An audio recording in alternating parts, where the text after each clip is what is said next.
Hola a todos y bienvenidos a esta explicación sobre las reglas fundamentales del derecho civil. Hoy vamos a desmitificar ese marco teórico, que a veces suena súper denso, conocido como los actos jurídicos.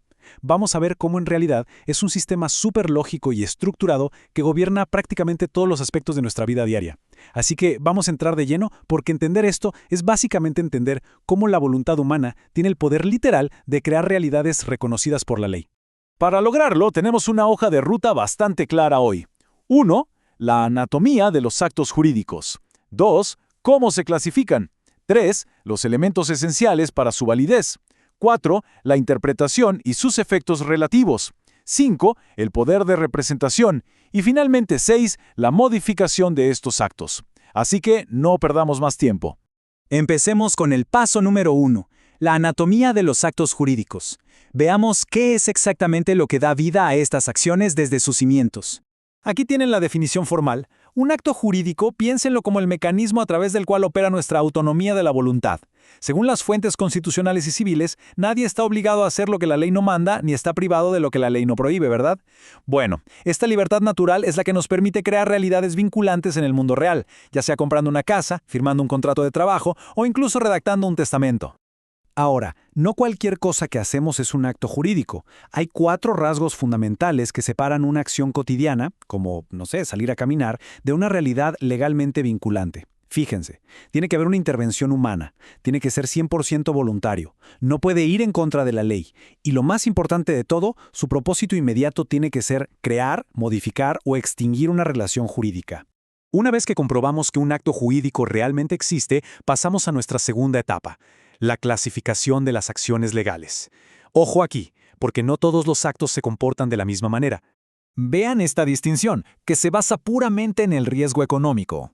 Por un lado tenemos los actos onerosos, donde hay un intercambio directo. Tú me das algo, yo te doy algo, como cuando compramos un auto. Por otro lado están los actos gratuitos, como una donación o una herencia. Y aquí el punto crucial es que la ley se vuelve muchísimo más estricta con los requisitos de capacidad en los actos gratuitos. ¿Por qué? Básicamente porque alguien está entregando sus bienes sin recibir absolutamente nada a cambio, por lo que el nivel de protección legal tiene que ser mucho mayor. Y siguiendo con este tema del riesgo económico, hay que distinguir entre administrar y disponer. La administración es rutina. Busca conservar un patrimonio, como reparar el techo de un edificio o cobrar el alquiler de un departamento. Pero la disposición implica modificar sustancialmente ese patrimonio, como por ejemplo vender un negocio entero. Es una salida fuera de lo normal. Por eso mismo, los actos de disposición casi siempre van a exigir autorizaciones judiciales especiales o poderes notariales súper específicos. El tiempo es otro factor clave que marca las reglas del juego.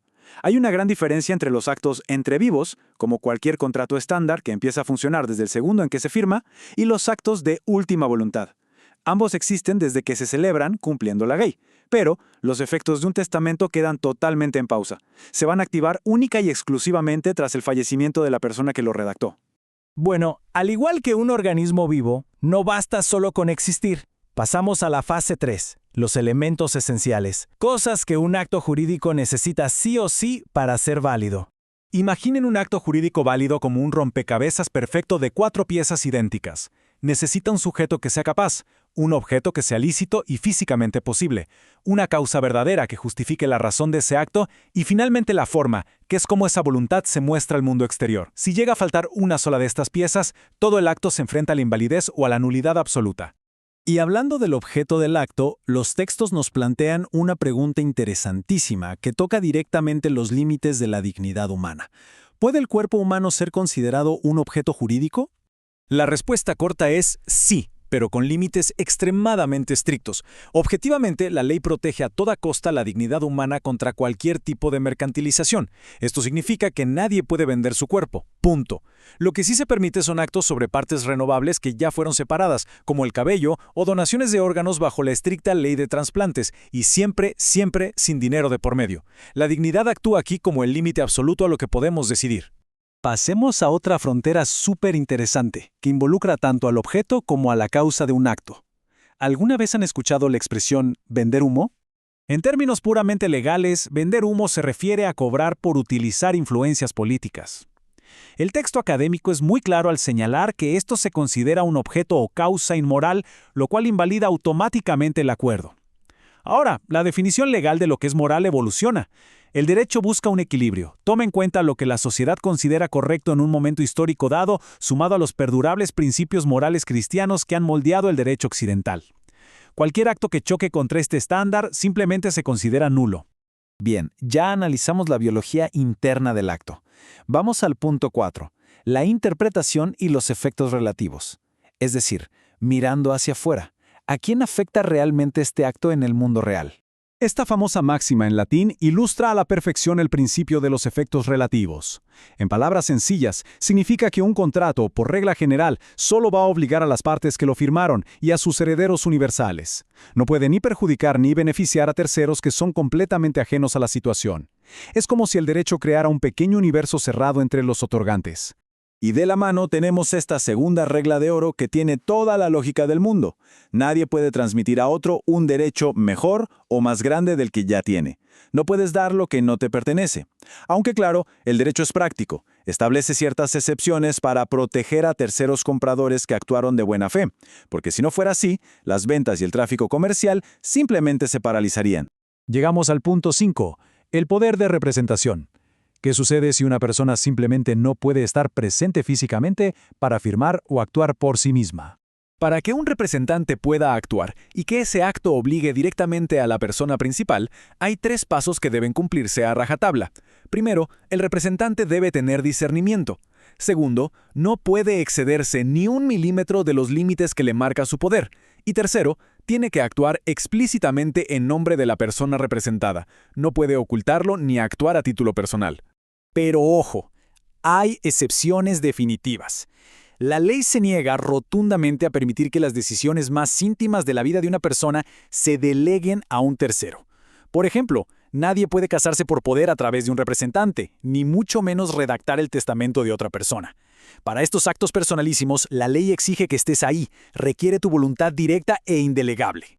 Finalmente, llegamos a nuestra última etapa, la número 6. La modificación de los actos jurídicos. Aquí es donde vemos cómo la vida de un acto puede ser alterada artificialmente mediante lo que llamamos modalidades. Estas modalidades son un juego fascinante de tiempo y probabilidades. Por un lado tenemos la condición, que depende de algo totalmente incierto, algo que quizá nunca pase, como asegurar una cosecha contra una tormenta de granizo. El derecho nace o muere solo si ocurre el granizo. Por otro lado, tenemos el plazo, que es un evento futuro, pero seguro. Va a llegar de todas formas como una fecha precisa en el calendario, y eso limita cuando puedes exigir una obligación. Fíjense en esta línea de tiempo. Refleja muy bien cómo el plazo encapsula los efectos legales de una acción. Digamos que el acto se firma en el día 0, pero la obligación recién se puede cobrar o exigir en el día 30. Eso es un plazo suspensivo. Luego, al llegar el día 90, la obligación simplemente se apaga. Un detalle importantísimo que debemos recordar es que el plazo rige estrictamente hacia el futuro, nunca opera de manera retroactiva. Y para concluir esta explicación, después de haber desarmado toda esta rígida pero increíble anatomía de los actos jurídicos, nos queda una gran pregunta para reflexionar. Ya vimos cómo la moral, la dignidad, el tiempo y la capacidad nos ponen barreras enormes. Entonces, ¿dónde trazamos realmente el límite entre nuestra libertad individual de crear realidades y la implacable estructura lógica de la ley? Es una tensión constante y, francamente, es lo que le da vida al derecho civil todos los días. Esperamos que este análisis les haya servido para estructurar y entender a la perfección este fascinante sistema.